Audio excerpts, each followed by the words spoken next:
What I want to do in this session is work with the program I've used for years that really helps manage my body. Now, everyone wants to be strong and flexible and fit, but the older you get, the more you realize that the conventional methods of strength and flexibility actually don't last. You see, as soon as you feel tension in your body and you feel stretch in your body, the body thinks something's wrong. On a subconscious level, you enter a subconscious level of flight or fight. The flight or fight response actually takes your body into a place where it thinks all its energy should be devoted to getting ready to fight something or someone or run away from a perceived foe, which probably isn't there. And then when all your energy is put into this, you turn off all the processes which will help you live a long, healthy life. The things like your digestive system, which allows you to absorb nutrients, eliminate toxins and wastes, that gets turned off if you enter a state of flight or fight. Also, your immune system, that which will allow you to recover from sickness, heal from an injury. That doesn't work when your body is in an ongoing state of flight or fight. And your reproductive system. Now, reproductive system, you may think, oh, that's about my hormones. Well, it is to a certain extent. That's about having children, fertility, sex. Well, it is to a certain extent. But the most important feature of the reproductive system that most people forget is that it's your regeneration system. It's the part of your body, the part of your internal physiology that allows you to regenerate your cells. So when, say, for example, you abrade the skin, you fall and you slash the skin, the cells have to regrow. And that regrowth comes from the reproductive system. Tongue cells are being scraped off innumerably every day, and they have to be regenerated, regrown, reproduced. The reproductive system is what also regenerates your brain into old age, or else the option is senility, which is a very popular option.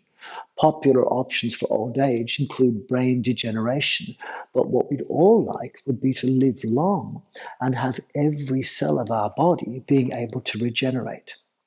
Now, one of the things that's most commonly misunderstood in the modern world is meditation. Meditation is not just sitting in a really uncomfortable position, getting numb and cold and bored.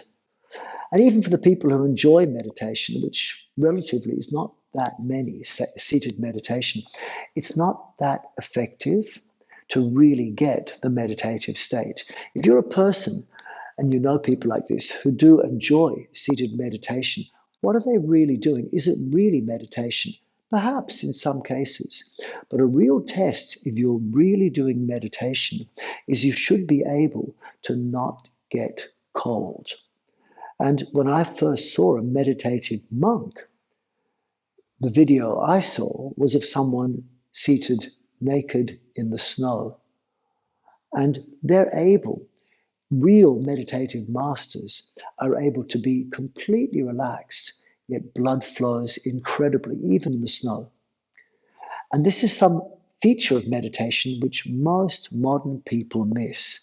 The meditative state is closer in most Western bodies to what a Western athlete will get when they're said to be in the zone or in the flow state, a place where they're exercising, but it's a sustainable exercise, where they're not going at their max, they're doing something where they know they could do it for several hours.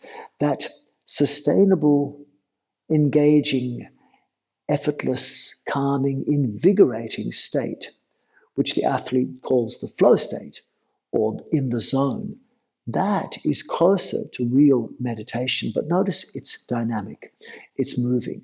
It's not wrong to be seated or in a stationary posture and move energy through your body. It's just much, much harder. And I just did a lesson just then on my membership site, how to show people how to actually generate energy and heat while in stationary postures. but it's not easy to learn. And the people I was talking to are people, many of whom have been with me for many, many years. So the idea of even yoga postures, being able to move energy and information through the body, is also very difficult. Because what happens in many yoga postures, which often people think yoga is different to meditation, is that yoga postures tend to be stationary postures, but there's often too much tension in the body, and that will block blood flow and cause the heart rate to increase. And almost any sensation of stretch in the body will often stimulate a stretch reflex, which is part of your fight or fight response. And any real sensation of stretch is a little bit like a garden hose. When you fold the garden hose in half, the hose doesn't carry water through it. The water's blocked. So similarly, if you really stretch any part of the body, that actually impedes blood flow. And when the body feels like the blood's not flowing, it makes the heart beat faster.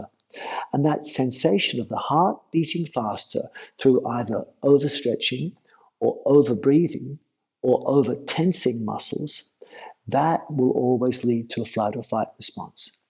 So what we want is postures, movements, breathing, mental control that can give you a meditative state which will make blood flow while keeping you really calm, keeping your mind really engaged, present in the present moment, not feeling like time is flying. The real meditative state is time flies, you have a good time. The default network of the brain disengages. The default network is what controls time traveling and what also controls your ego center. So when you turn off your default network of the brain, what happens is the body enters a place of, I am here, I am now, I'm connected with the activity I'm doing. For that, you need an activity which is exciting enough for you to keep you engaged, but not so exciting it gets stressful, and calming enough for you to keep you calm, but not so calming it gets boring. But having said that, that it's engaging, calming, and feeling effortless and sustainable, it must move blood through the body.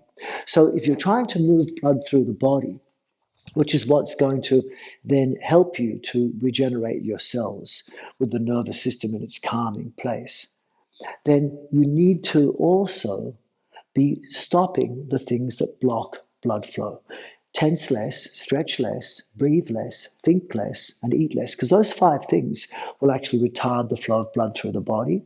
And then when you're exercising, you find very, very quickly heart rate increases and it becomes a stressful activity, which might give limited benefits to muscles and joints, but long-term problems.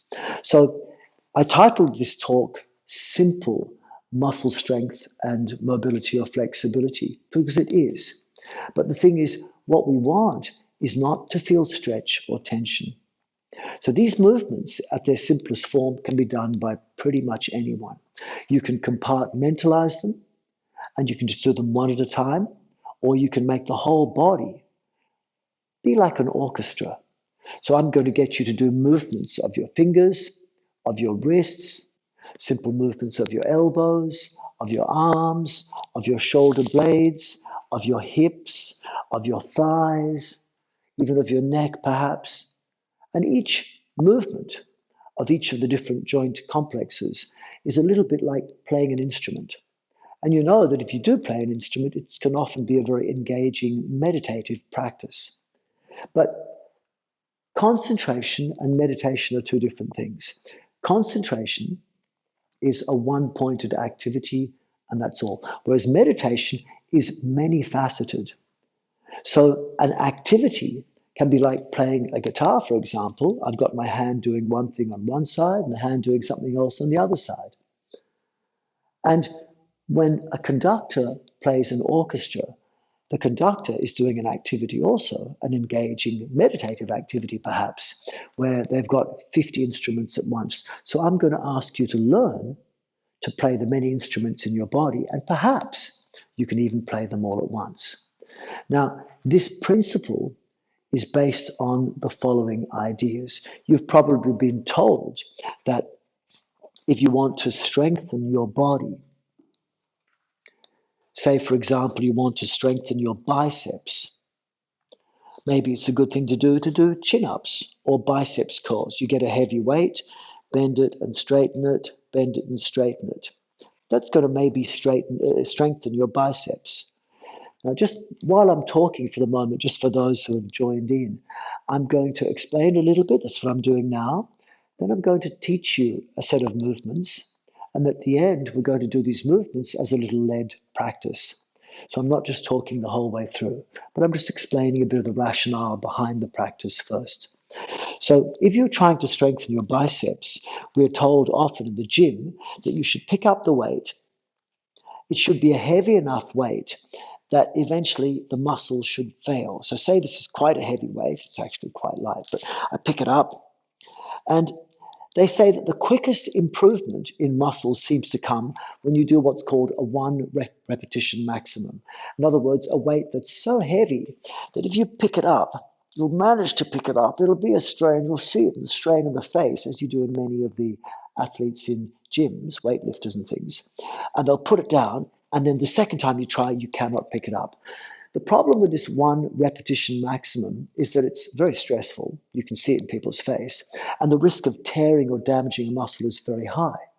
So what exercise physiologists have done over a many-year regime is recognize that possibly the most effective repetition maximum system for improving muscle strength quickly is a 9 repetition maximum. So a 9 repetition maximum will be the weight, so it's going to be a lot lighter than your 1 repetition maximum, where you can pick up the weight, 1, 2, 3, easy, 4, gets a bit harder, 5, a bit harder, still 6, getting harder, 7, getting harder, 8, really difficult, but you can do it, 9 becomes a strain, you do it, and you put it down, you can't do 10. In other words, you've calculated the weight for you, and it's going to change with time as you get better or work or weaker or stronger, that 9 times is the maximum you can pick up that weight. And they say that the 9 repetition maximum is the best way to improve strength in muscle. And this is true to a certain extent, but look at the possibilities that it may also create. One is that when you reach this state, the 9th position, the 9th one, the 9th repetition, you're actually in a stressful place and you're teaching your body more stress. If you're a completely stress-free person, if you have no stress in your life, well, this doesn't matter so much. We can afford to spend maybe between 1 to 5% of our day, our waking day, in a stressful place, provided the other 95% minimum is in a really relaxed place. But studies show that most people are living in stress all day long, and this causes a really negative impact on the immune system, digestive, reproductive system, not to mention what happens to your head. Because if you're in a state of flight or fight as a dominant mode, the flight or fight response, meaning the sympathetic nervous system, as opposed to rest, regeneration, relaxation mode, the parasympathetic dominant state, then in the sympathetic nervous system state, your mental subconscious mode might not be conscious, but unconsciously, your body's thinking fear, anger, lack of safety, lack of trust. And that's the feeling that comes out of you with the people you spend time with, in the way you do your business dealings, your job. And this does not lead to a fruitful life generally. So what we want, I think, for longevity is something which is going to make you feel good mentally, but also give you the physical benefits. And what I'm offering is something which is not sounding like it's going to give incredible amounts of strength, but it will if you do it enough. And I'm talking maybe about a much higher repetition maximum. Maybe instead of 9 repetition maximum, maybe 30, 40 times minimum, but ideally 1,000 times. So in other words, you're repeating something so many times that it doesn't ever feel difficult. But provided you're moving your joints, you are using muscles. So say, for example, all you did was bend your elbows up and down like this. Does that feel like you're going to get strong? Well, touch your biceps and you'll notice the biceps actually switches on and off. And as it switches on and off, it is giving a limited strengthening ability to the muscle.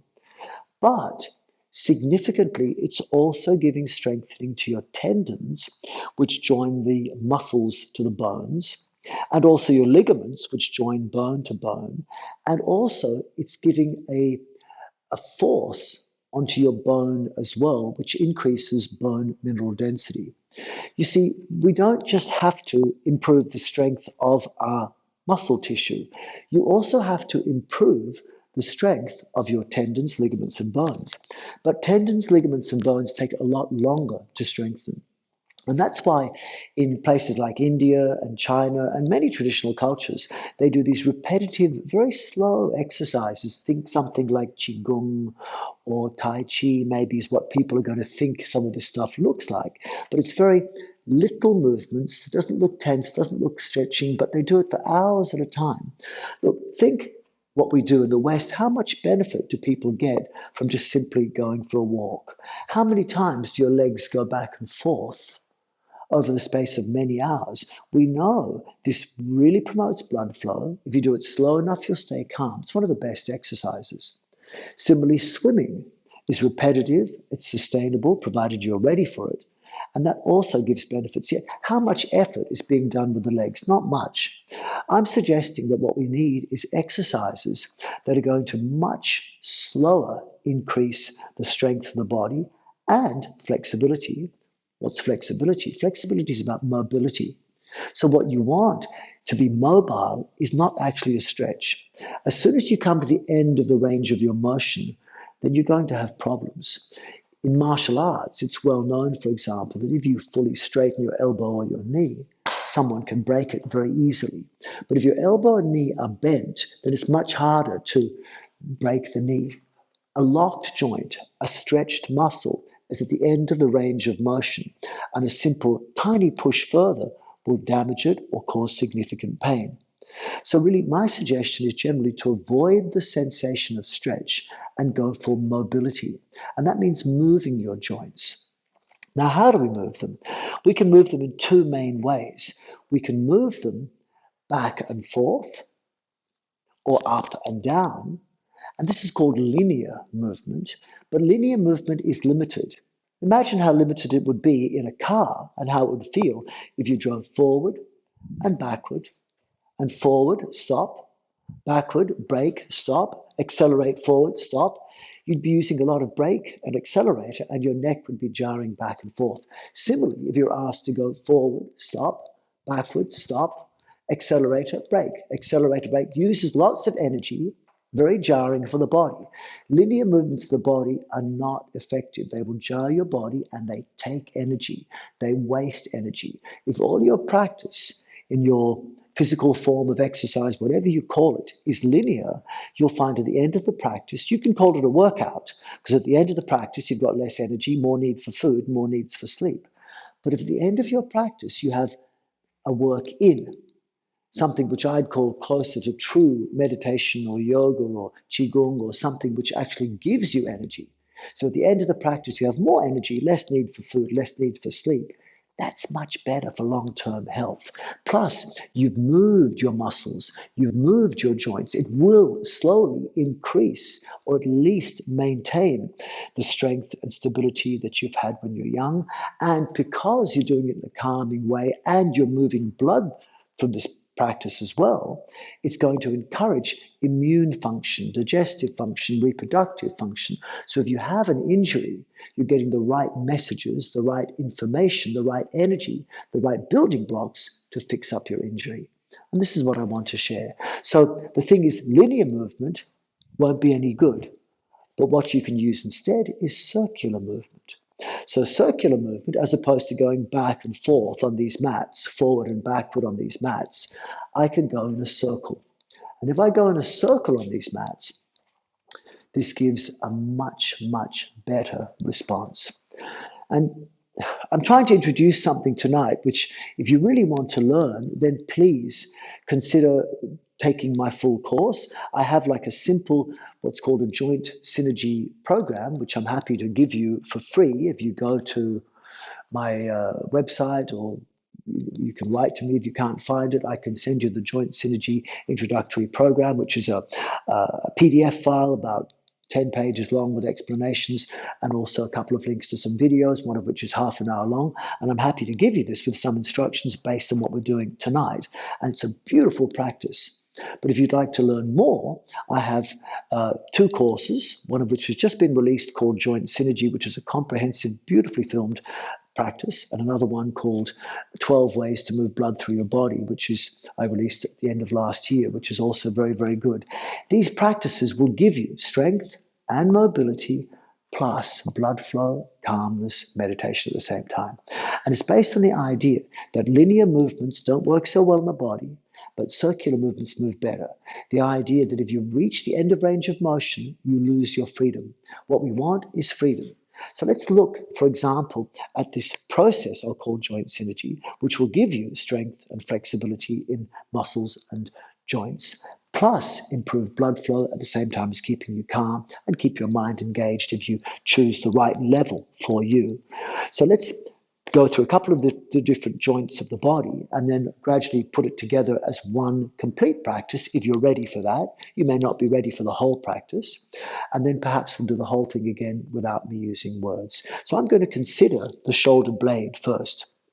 I'll take my shirt off so you can see more easily what I'm talking about. So if you look at the shoulder blade, and I'm going to ask you to face me, because I'd like you to practice some of these things if you want to. So face me, but I'm going to turn sideways so you can see what my body is doing. So when we look at the shoulder blade, there's 5 stages to what I'll call this program, this what I'll call a joint synergy program. 5 stages. The first stage is the linear stage. And the linear stage, you take the shoulder blade forward and backward, and you explore the range of motion. Now, I don't go so far forward it feels painful or stretchy. I go maybe 80%. You see, I go to here.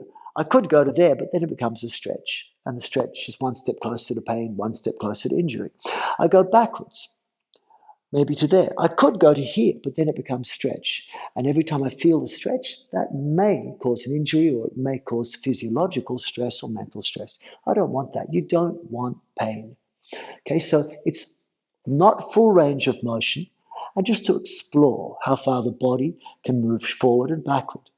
Then I go, what else can the shoulder blade do? Well, it goes up and down, up and down. So the 2 linear movements of the shoulder blade that are important to work with here are forward and backward and up and down.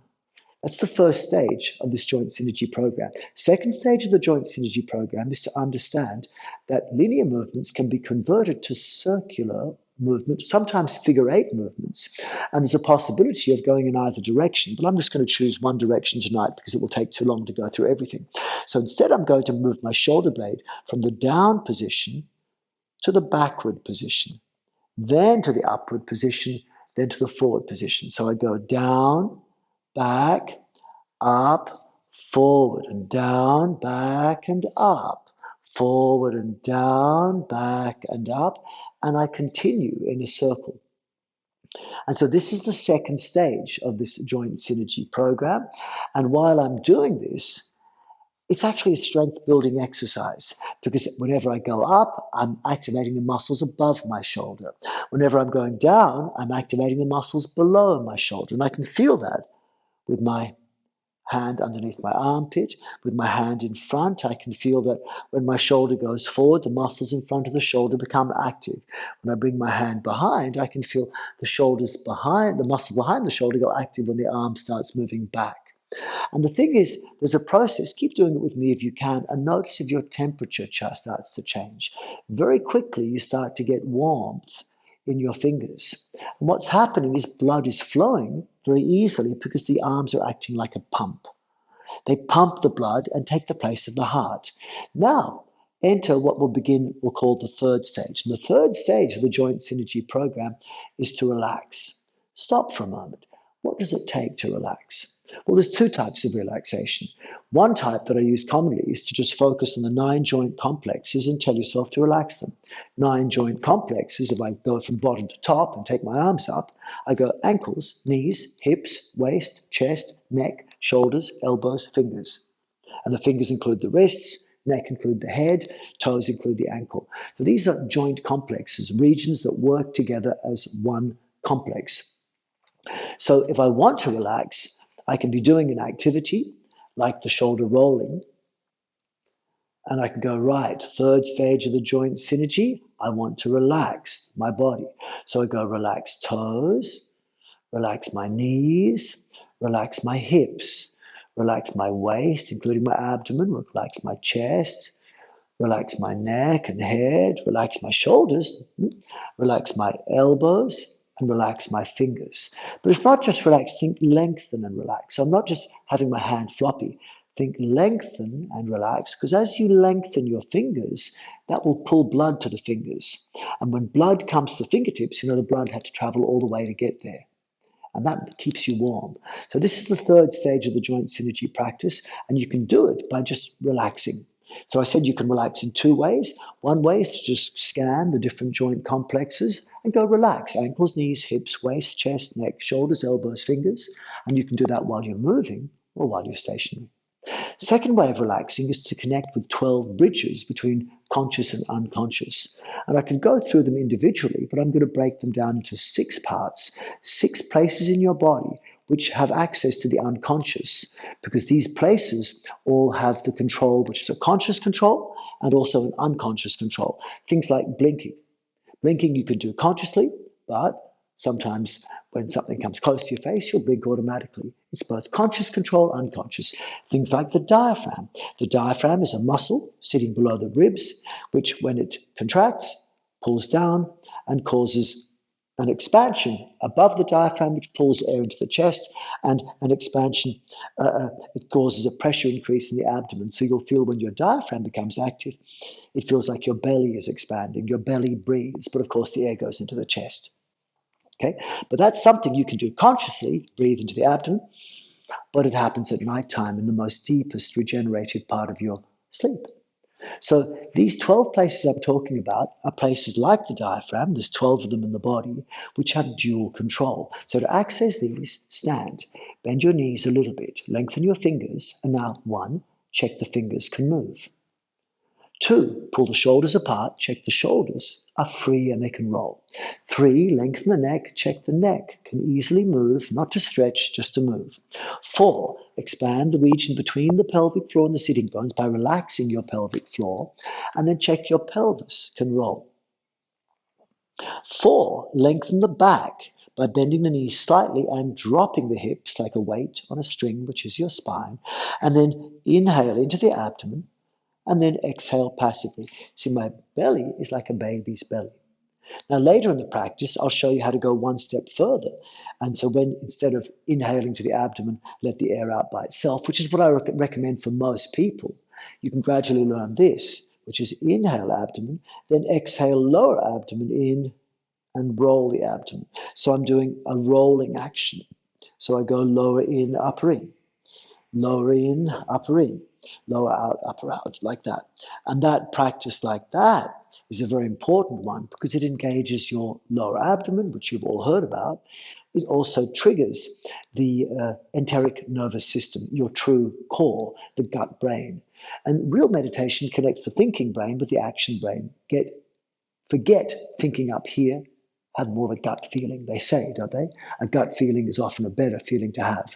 And so by connecting with your core and learning how to breathe like this, how to move your core like this, it's really beneficial. But I'm not asking you to do that at the start. In the beginning, when you see me do this, all I'd like you to think is just inhale to the abdomen, let it relax like a baby's belly. You want to stay young? Act like a baby. And then let the air out by itself.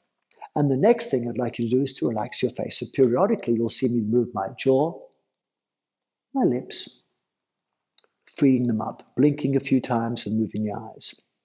Also, I'll swallow.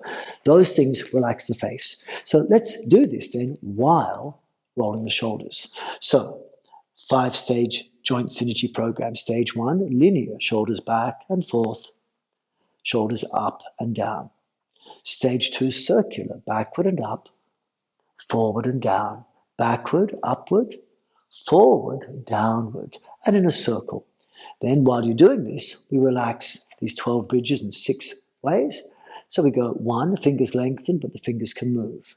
Two shoulders apart, but the shoulders should relax. And of course, we're moving the shoulders, just think relax, shoulders.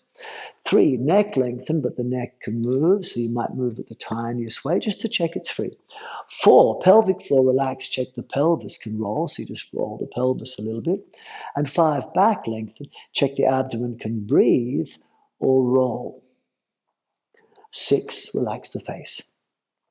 And then once you start relaxing the body, you start to realize that actually your shoulder rolling on a relaxed body will cause the spine to move, the trunk to move. And what we notice then, if you're relaxed, whenever the shoulders go forward, it sort of makes your body bend forward. But whenever the shoulders go backward, it makes your body bend backward. That's important because that's how you now get to the next stage. You reverse engineer it. All true movement in the natural body doesn't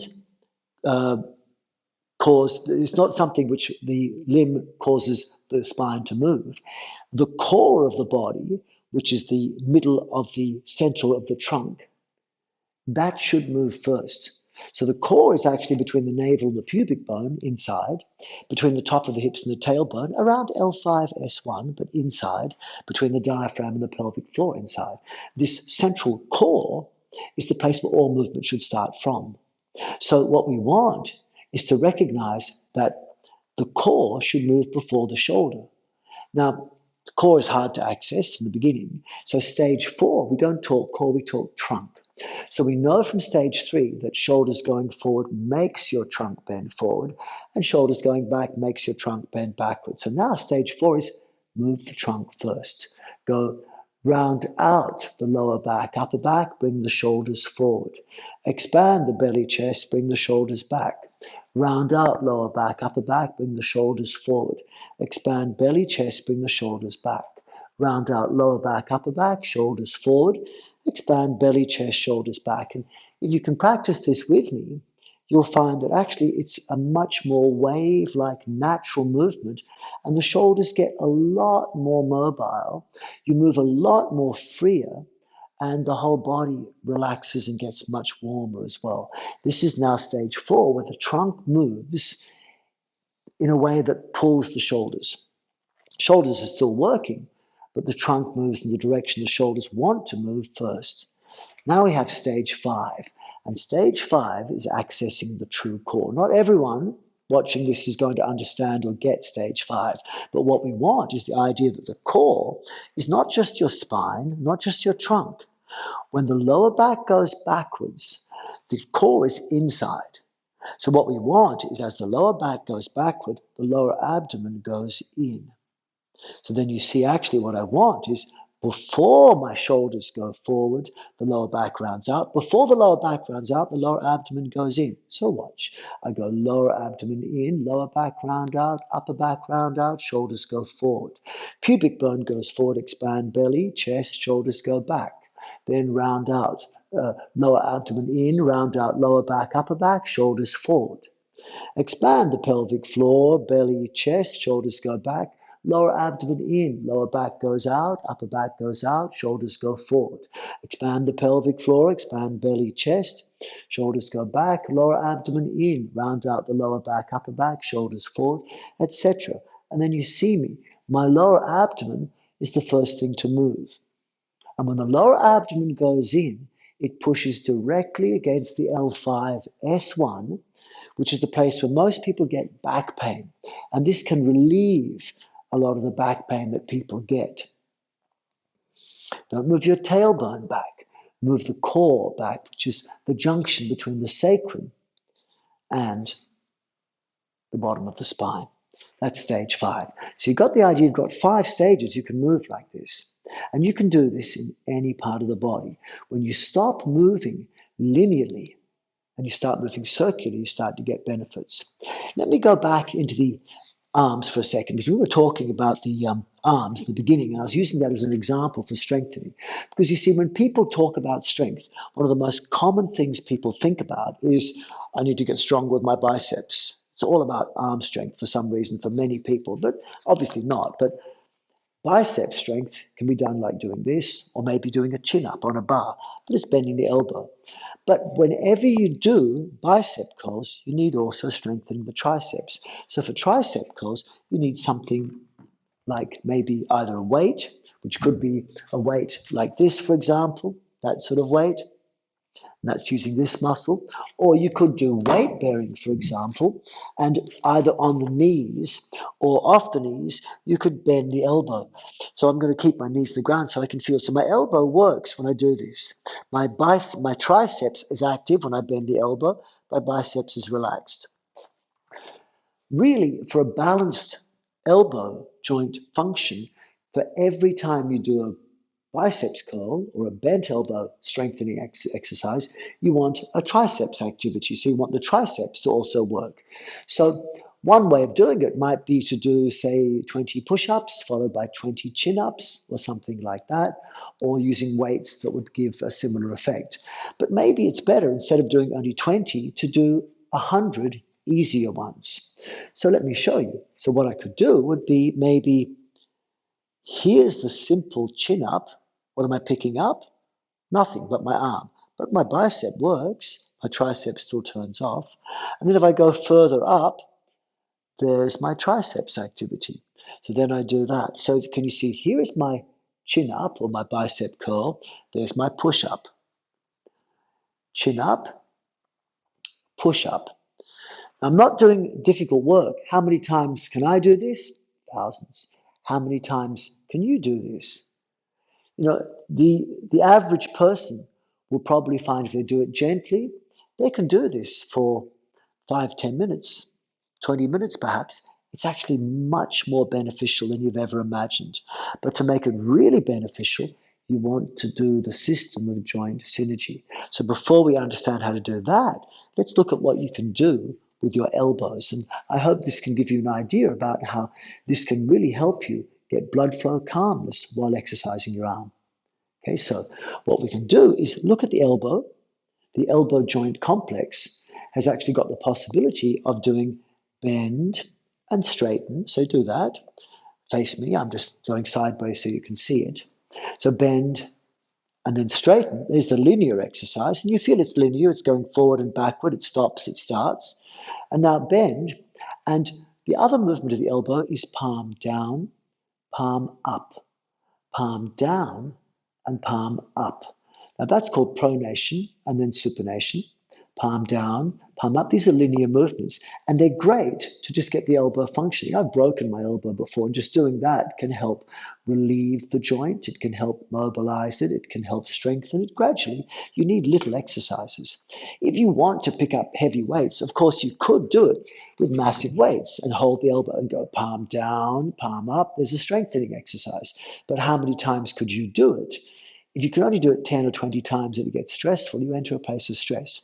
So maybe something so easy that doesn't even require weights for many people. Some people might, but to do it several hundred times. Now, notice the effect of combining the movements. That's the linear practice. That's stage 1 of this joint synergy. Stage 2 turns linear into fluid. So now, notice the difference. Try it. Go palm up, bend the elbow. Palm down, straighten the elbow. Palm up, then bend the elbow. Palm down, then straighten the elbow. Turn the palm up, bend the elbow. Turn the palm down, straighten the elbow, and then continue. And as you do this straight away, it feels different. This is not taking energy. You start to feel energy almost coming out of your hands. Because it's not going back and forth, it's fluid. And fluid motion is a lot less energy taking, and it's a lot more energy gathering.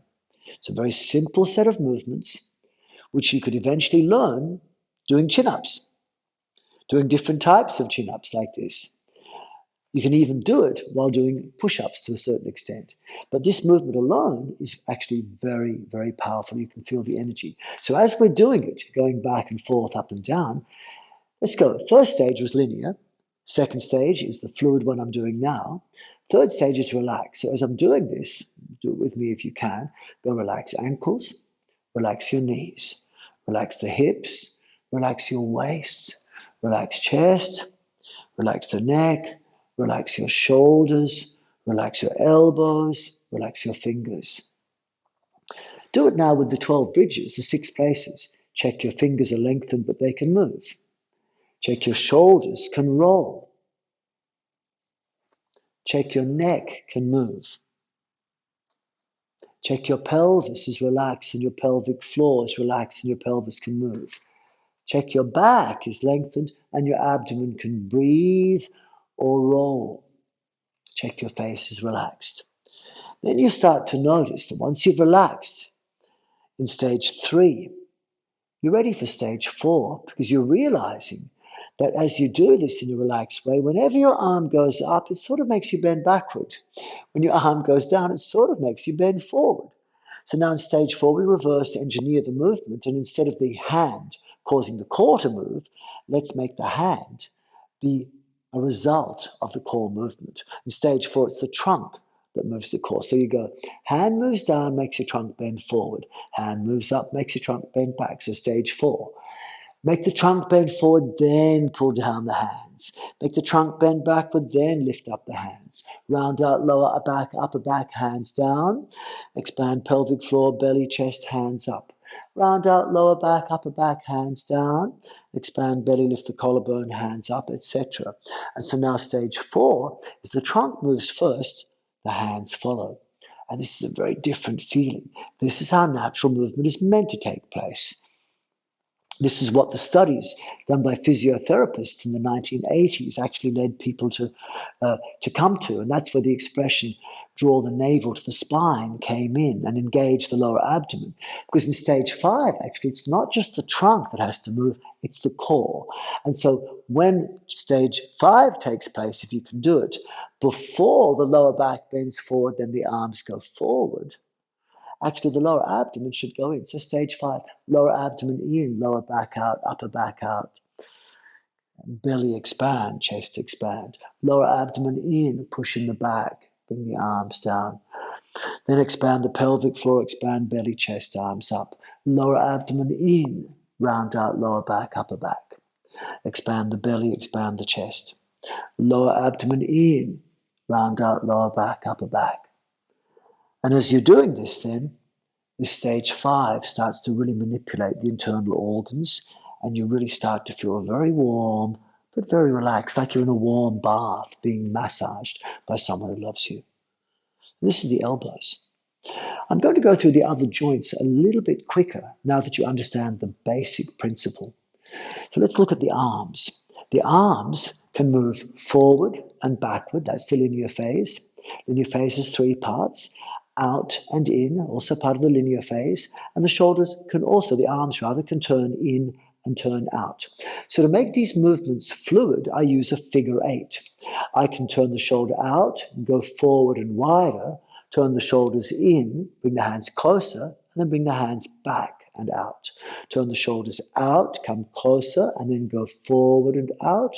Turn the shoulders in, come close to the midline, and go backward behind. Then turn out, come closer to the midline, go forward, turn in, and you're making the shape of a figure 8. Can you see my arms are drawing a figure 8? And the arms go behind and then in front. And so the second stage of the arm synergy, I'll call it arm synergy, is actually a sense of figure 8 where I notice that if I relax ankles, knees, hips, waist, chest, neck, shoulders, elbows, wrists, and then I check fingers can move, shoulders can roll, neck is free, pelvic floor relaxed, abdomen can breathe or roll, and the face is relaxed, then I start to notice that when my hands go backward, that makes me bend forward. When my hands go forward, it makes me bend backward. So stage 4, I reverse engineer it. So I go round out lower back, upper back before the hands go back. Then expand belly, chest before the hands go forward. Round out lower back, upper back before the hands go back. Expand belly, chest before the hands go forward, etc. And as I'm doing this, I'm strengthening my muscles. Here, the front of the shoulders are active, back is relaxed. Here, the back is relaxed, the back is firm, the front is relaxed. And as the front is firm, back is relaxed, that pushes blood from the firm section to the relaxed section, making your arm take the function of the heart. So the heart works less and the arm acts like a pump. And then I've got the feeling then that I've got this very smooth motion. And when I understand how the trunk moving first moves the arms, then perhaps, those of you who can, you work on the stage 5, which is lower abdomen in, lower back out, belly expand, chest up. Lower abdomen in, round out the lower back, bring back the arms. Expand belly, chest, arms forward, lower abdomen in before the lower back rounds out. And that's stage 5, working from the core first. It's a beautiful movement. Lovely. We can do the same with the wrists. And again, I'll move a bit quicker. Wrists can move forward and backward, side to side. There is wrist linear, phase 1. But if I make the wrist move in a circle, that's fluid. And I can also add the forearm. So I can add a third place. Once I add a third place, then I get like a figure 8 motion of the palm coming toward me and away from me. And when I do that, and I relax, stage 3, I relax ankles, knees, hips, waist, chest, neck, shoulders, elbows, fingers, like that. Then I notice that when the fingers come towards me, I bend forward. Fingers go away, I tend to bend back. It happens naturally. So then I reverse engineer it. Stage 4. I go lower back, round out before the fingers come toward me. Belly expand before the fingers go away.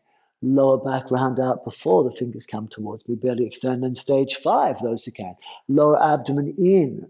Lower back goes out. Belly expands. Lower abdomen in. Round out the lower back. Belly expands. Lower abdomen goes in. And then as I'm doing this, and really freeing up the body, I start to notice that the other joints want to move as well. And the things we've done so far can actually be included. But I'm getting tremendous wrist release. I can do it with my elbows wider like this. And every time I go like that, that tensions the radial nerve. Fantastic for releasing wrist problems. Go like this. It's the median nerve, ulnar nerve. So I can do the same thing and go tension radial nerve, median nerve, ulnar nerve. Tension radial nerve, pause, check. It's a different feeling to a stretch. Tension the median nerve. Tension the median nerve. Different feeling to a stretch. This is nerves being mobilized. Then bend the elbow, ulnar nerve, ulnar nerve. And as you do it, you feel it's a different sensation. Different sensations. So you can keep it minimal, which will also tension the nerves. But this is the wrist synergy. And then we can also have finger synergy. So finger synergy, one of the best exercises that I ever did for strengthening my wrists. I like balancing my arms. I like doing one-handed handstands, things like this. But I've also damaged my wrists. So one of the exercises that was the most beneficial for me was opening and closing the hands. Some people use springs or balls or something. But I found when I was walking in the Himalayas in India, then I would sometimes be walking for 8 hours a day and I would just do this nonstop, 2,000-3,000 times in different positions. But it's linear, open, close, open, close. Fluid gives you more energy. So try this. Go open, close, hands, open, close, hands. Linear. Then fluid. Open the palm and go one at a time. Thumb down, first finger down, middle finger, ring finger, little finger. Thumb up. Then pointer finger, middle finger, ring finger, little finger. Thumb down, then. So we go 1, 2, 3, 4, 5. Down 2, 3, 4, 5. 1 up 2, 3, 4, 5. Down 2, 3, 4, 5. Then you learn to make the fingers move like playing a piano, and it becomes fluid.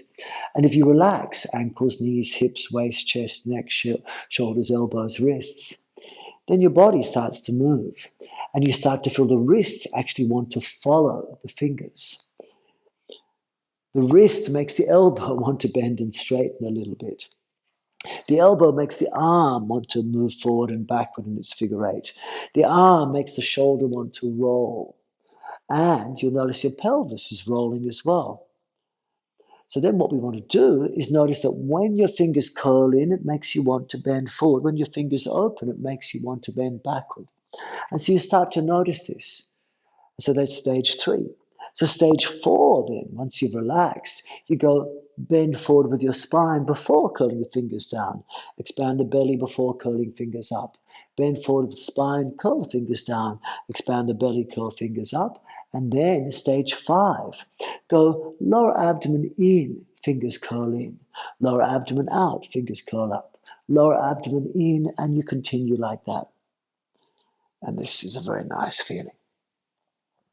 Then, next stage would be to do the same thing in the pelvis.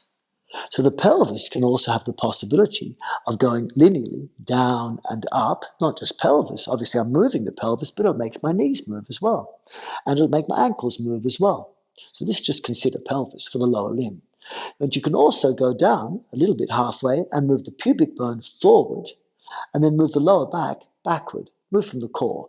Pubic bone, the bottom of the core at the front, go forward. Lower back, directly between the top of the hips and the tailbone, L5, S1, move that bit back, move the pubic bone forward. So back and forth is your linear motion for the pelvis. Up and down is linear. Don't straighten the knee fully, keep it a bit bent.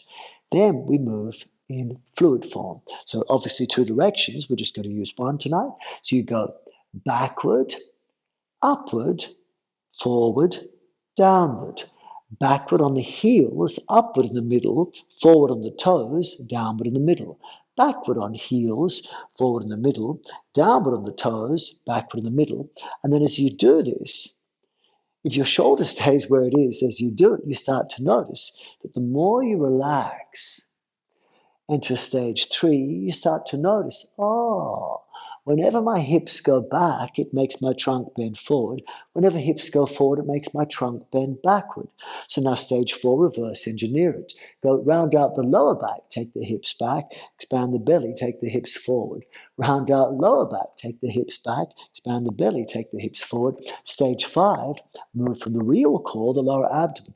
Lower abdomen in, round out lower back, hips back, expand belly, pubic bone forward. Round out the lower back, having done the lower abdomen.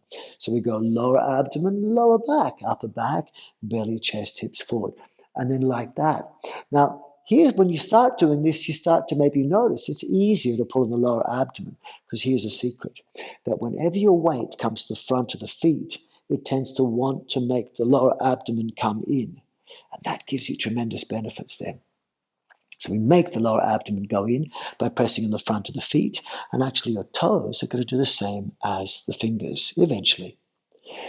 The other thing is that when we're doing this, as you're coming up and down, you'll find it's easier that as you come up, push the heels outward.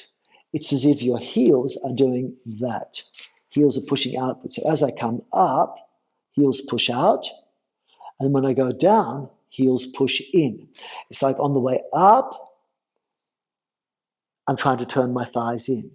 On the way down, I'm trying to turn my thighs out, which means there's 4 places. Thighs turn in, thighs turn out is linear.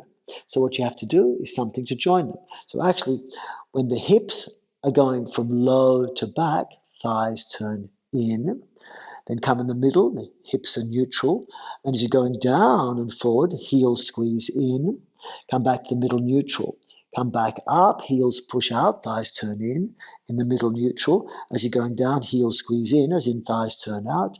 And you go, turn in the thighs, back to neutral, turn out the thighs, back to neutral. Push the heels out, back to neutral, push the heels in. And you'll feel this will open and close your sacroiliac joint. And as you're doing it, you'll feel your hamstrings engage, which really strengthens the knees. And you could even do this later on by doing it like with the arms, but on one leg, one arm. And every time you turn in the thigh, turn in the elbow, that's tremendous. because it starts to tension the hamstring and release the sacroiliac joint. And when you turn the thigh out, which you can do with your elbow as well, that tensions the quadratus femoris, which releases around the tension around the front of the hip and pulls the femur head, the thigh bone, back into the socket, releasing a lot of anterior joint pain. But when you turn your thigh in, like this, you strengthen the hamstring, which is great for the knee, releasing sacroiliac joint and lower back. But avoid arching the back, lengthen the lower back, always expose the core. So this is another part of it. And as I go deeper into this short lecture, I can't give you everything with slow explanation. So I'm just giving you what I can give you in the time allowed. So now one more thing is that when you come up, you have to think about your back. So what we want is the idea that the back can work in, let's make it 5 parts. So the back can work in 5 parts, and part 1 will be expand the pelvic floor. Part 2, expand the lower back. Part 3, expand the upper back. Part 4, expand the chest. Part 5, expand the abdomen. And so each of these could be done. You could expand the back and the front linearly. You could do lower back belly or chest and upper back linearly, but better to do it in the flow. So I'm going to do 5-part expanding followed by 5-part compressing. First, let's do the expand. You go expand, pelvic floor, lower back, upper back, expand chest, expand abdomen, expand pelvic floor, lower back, upper back, expand chest, expand abdomen, expand pelvic floor, lower back, upper back, expand chest and expand abdomen. Now for this one, it's really great for back pain, and it also moves blood very effectively. But if you can go one step further, there's a compressive phase. And the compressive phase is 5 parts also. It's contract lower abdomen, phase 1, then push in the back at the base, phase step 2, push in the upper back, 3, push in the chest, 4, push in the abdomen, 5. So it's expand. So then when you combine them together, you're expanding 5 sections, compressing 5 sections. And this is not for beginners, this bit. The rest is all easy for beginners. But look, I go expand pelvic floor, lower back, upper back, expand chest, expand abdomen, then contract and push in lower back, lower abdomen, lower back, upper back, push in chest, push in abdomen, expand and expand, push in lower abdomen, push in the back, and then push in the front like that. Expand, expand, push in, expand up the back, down the front, contract lower abdomen, then contract up the back and down the front. And this movement is fantastic. And this is the trunk actually moving by itself. It can be really tremendous. And this is only a simple linear form. When you do it one side at a time, you start getting side bending and twisting, and you can use your arms to go in any direction and use it for walking and swimming, etc. Then the last one I'll quickly just touch upon, because I haven't got too long tonight, is to move the neck. So the neck, when it moves, is the possibility of when you want to release your neck and you have a neck problem, to stabilize it, bring the head down, move the neck back, keep the jaw relaxed. And that will minimize stress. Head down, neck back, equalizes the muscle work. Simply, when you lift your head up, don't just lift the chin up, move the throat forward. So throat forward, chin up is relieving for the neck. Now, head down, neck back is relieving. You can try that.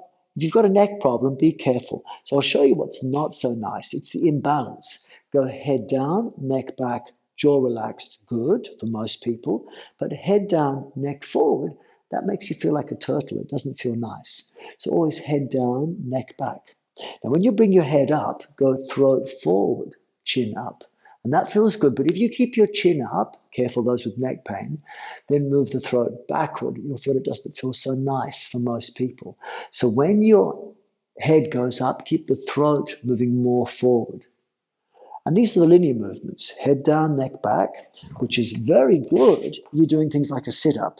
You don't want head down, neck forward in a sit-up. It'll hurt. So head down, neck back.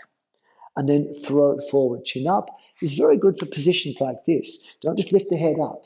You move the throat forward, chin up. Don't just bring the head back like this. So throat forward, chin up, not chin up and neck back. Otherwise your neck will be in pain for most people. So if you're moving like this, Linearly, it's good to know at least that much, but the second stage of the joint synergy would be to make it fluid. And then you can do this very carefully. Watch first. I'm going to bring my chin in, neck back, then chin up, then throat forward, head up, then head down, neck back. Chin in, then lift the chin up. Throat forward, then bring the head down and neck back. So I'm not moving my whole range of motion, but you can see my throat and my chin are making a circle. And so that movement is actually what's going to automatically happen if you do the joint synergy with all of the body. And I'll just go to it now. And you don't move the neck at all. Notice my eyes are looking exactly the same spot. I'm looking straight ahead. I'm looking straight ahead. But because I'm looking straight ahead in this position, I'm actually head down, neck back. But in this position, I'm actually throat forward, chin up. So by keeping my head in the same spot, it's the same, and moving my trunk, that's the same as keeping my trunk still and doing that. So it exercises your neck, and the benefit is by keeping your head in the same spot then, you don't get dizzy, it exercises your neck. And in the beginning, if you're trying to follow me, you can follow me better. Okay, so let's put all of this together. And again, I haven't got too much time. So if you want to, you just focus on one bit. And so we're going to begin a little bit from the tips of the body, and I'm going to add on. And if all you can do is focus on the one bit and ignore the other bits, that's fine. You want to make it meditative, and the meditation, remember, must have engagement. Engagement means excite yourself enough to stay aroused and interested, but don't try and do too much that it makes it stress. And calm yourself enough, but don't do so little that it becomes boring. And that's different for each person. And the same is true of the movements. So a simple combination will be to do fingers and wrists and elbows and arms and hips and thighs and back and the abdomen and the head, perhaps, like that. And that's quite simple like this. Don't copy now. But that stage, going very slowly like this and sensually, can gradually become something which is much bigger, and eventually much faster. And if I do 100 of these in a row, it feels quite amazing, that much. And gradually, with time, I can also start doing one at a time. So one at a time, one arm at a time, instead of lengthening both sides of the trunk, I only lengthen one side of the trunk. And it comes like a side bend. And because it's only one-sided, whenever the arms go back like this, it makes you bend backward. But if only one arm goes back, it makes you twist. Whenever the arms go forward, it makes you bend forward. But if only one arm goes forward, it makes you twist. So the progression of this simple joint synergy, which I said you can get from my free program, is that eventually it becomes twisting and side bending with the possibility of any movement. So let's perhaps try some of this.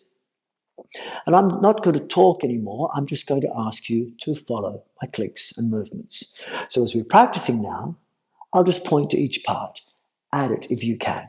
Remember, first stage of joint synergy is the linear phase. We've learned that. Second stage, make the movement fluid without stretching. Third phase, relax. Fourth phase, reverse engineer it so the core, the trunk, moves first. And then perhaps fifth phase, the core, including the lower abdomen, moves before the trunk. So let's begin. We're going to begin with simple finger movements and then gradually move into more complex movements. Incidentally, when your lower abdomen moves in, as mine does, I'm engaging my perineum, but not my anus, not my urethra. That's very difficult for most people to do. But if you want to, whenever your lower abdomen goes in, it'll be easier to engage the lower abdomen if you tighten your whole pelvic floor, and it gives you some pelvic floor exercise that you might like. But just be sure that that pelvic floor contraction is only taking place in the beginning. Then as soon as you start coming up with your hips, you expand and relax the pelvic floor. So as the weight goes from hips in the center of the feet downwards, pelvic floor, lower abdomen in to the middle, then pelvic floor expands on the way up. Pelvic floor and lower abdomen goes in on the way down, and expands on the way up. So you can use that as well if you wish, or just ignore the whole lower abdomen bit. Better to have your abdomen and pelvic floor relaxed for most people than it is to have everything tense. Let's go about 10 minutes for this. And I'm not going to say anything from now on, but I will make these click sounds. And the click means add something new, perhaps. Okay? Triple click means keep doing the practice. And that's probably enough for tonight. Okay, so just continue. Face me. I'm going to sometimes face you, but so you can see the front view of me, but I'm also going to sometimes face sideways so you see a side view, backwards so you see a back view. But I recommend for you, you face towards me and keep your eyes on me. When I start moving my neck, that movement is optional. When I start doing deep squats, that's optional too. And remember, if your hips and knees are a little bit fragile, it's much safer to move gently. Here I'm warning you, please don't hurt yourself. Please know that the simple, slow movements are the safest, but once I do fast, big movements, they're not safe for everyone. But like I said, it's a program which you want to make sustainable. And where one person can find that something is difficult, another person will find it super easy. So I'm giving you a range of motion. What you want is that at your level, it doesn't feel stressful, and in fact, it feels calming, energizing, heart rate stays low. You want to feel like as you're doing this, you could talk pretty much all the time. And if you did a whole program maybe for 100 minutes, then maybe sure, 5 minutes, 10 minutes, go a little bit harder.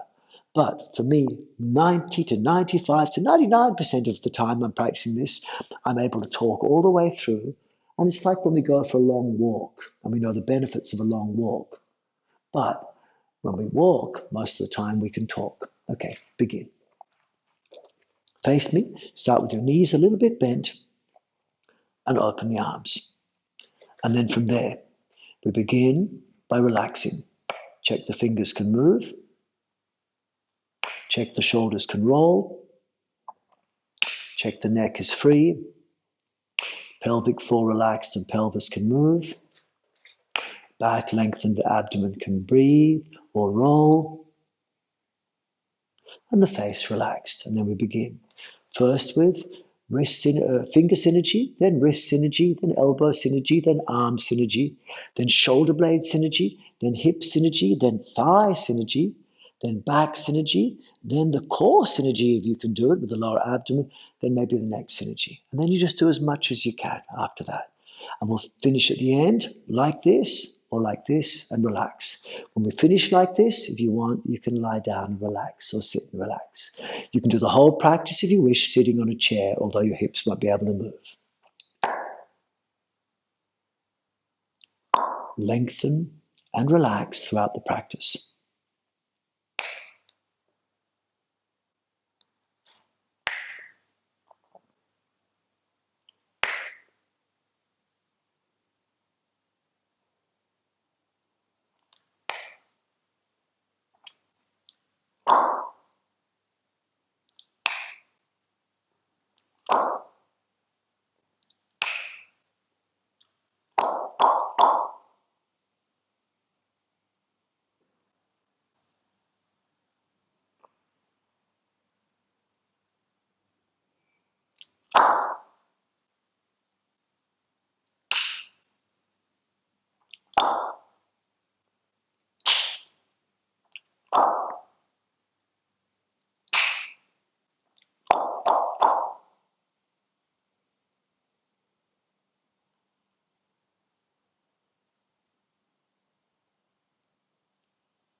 Thank you very much. That's all I've got for the night. I've got to go home and have breakfast and prepare lunch for the kids in the morning. So it's after my 10:30 at night, and I haven't eaten all day yet. When you work like this, you find you don't get hungry. The trick is in the beginning to look for the things that make life pleasant. So, for example, as I'm practicing, I'm getting super warm, but no heart racing. Check if you did that with me. Did you get something like that? That's a sign of health. Good circulation with low heart rate. Did you feel like it was strengthening, like you used your muscles, your joints, yet the focus was on being relaxed, not being tense? It's much more inviting to do exercise that does not feel stressful for most people. Some people live in the mentality of no pain, no gain. But in my observation, and I'm in my 61st year, those people who worked really hard with exercise when they were younger became problematic in their joints by the time they got to 40, 50, 60 years old, was the people who just took it easy. They actually maintain functional strength and flexibility. Functional. Now, of course, you can take this, you can go much further and build up much more strength and flexibility, but the risks are phenomenal. What we want is to be able to do the activities of daily life for as long as possible. And so look for strength without tension. Look for flexibility without strong stretch. Mobility. Mobility means freedom. And freedom in your body helps with freedom in the mind. And then look for energy without having to breathe so much. Maybe even some of you felt it at the end, energy between the hands, like a magnet. And this took me a while to get. But once you can start moving blood and really feeling the electromagnetic nature that comes off each cell, you'll start to feel it outside the body like an aura. Auras are real. And when your energy is good, you'll feel it around yourself. So if you want more, please get my introductory joint synergy program. I think the easiest way to get it would be to go to my Instagram at Simon Synergy. And then from Simon Synergy, you can go into my Linktree profile, and I think it says free joint synergy program. If someone can't find it, write to me, send me a message on Instagram or on Facebook, or you can write to me, Simon at simonborgolivier.com. If you've registered for this course, you would have got that. I'll send you a link to this afterwards, so you get a replay to watch this again for one more week. And maybe consider going straight to get my full joint synergy program, which is like about a 7-hour lecture series with practical classes, and you see myself and Jennifer, my partner, doing these things at the same time. And there's only a first stage. But then I have many other programs as well that can take you that little bit further. And including in my membership site, you can actually do a lot more there. And we have question and answer session each week and a practice session as well. So I'm looking forward to spending more time with you. It's a pleasure to meet you, the ones who are here for the first time. And I'll be doing something else for the next few weeks. Also have yogasynergy.com, where I have all my yoga material, simonborgolivier.com, where I have stuff which is not so much yoga, but the stuff of everyday health, which everyone can do.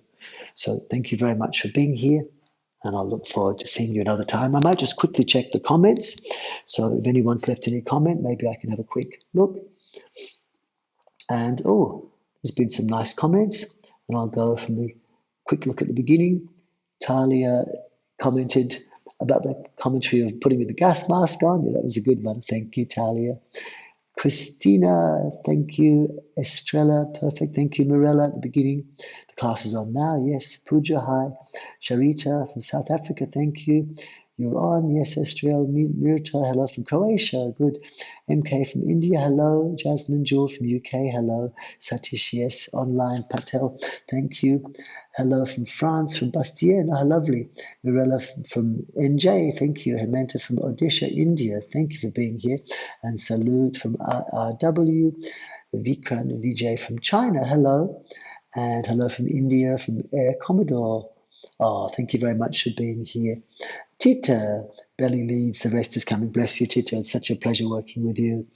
And Talia, I've got to run. You can watch it later on, Talia. Thank you very much for being here. And Kritika, I'm suffering from knee pain. Please suggest some exercises. Okay, so register for my free knee pain program. If you write to me, I can send you that. I talked about it a little bit through this. Just make sure the knee doesn't hurt whenever you do things and focus on strengthening the hamstrings. Gentle, non-weight bearing exercise is good, like I did on one legs before. Hello from Germany, Ricardo, thank you. And thank you from MK and Mamta. And Selena says thank you. Bastien says thank you, amazing. And Sherry says thank you from Brighton, USA. Sharita Patel, eye-opening from South Africa. Guys, everyone, thank you very much for being here. It is my pleasure, my honor, my privilege to connect with you in this world where we can't travel anymore.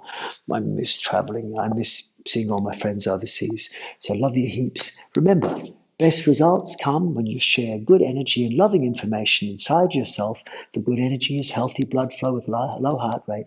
The loving information is that dominance of your calming response, the parasympathetic dominance. And when you can learn to share good energy and loving information through your body while keeping your muscles and joints happy and mobile. Remember, exercise is optional, but movement is essential. It's one of my favorite physiotherapy axioms. And then you'll find that the model you give to yourself is one you can share with other people. Share good energy and loving information inside yourself and then share it with the world. Thank you very, very much.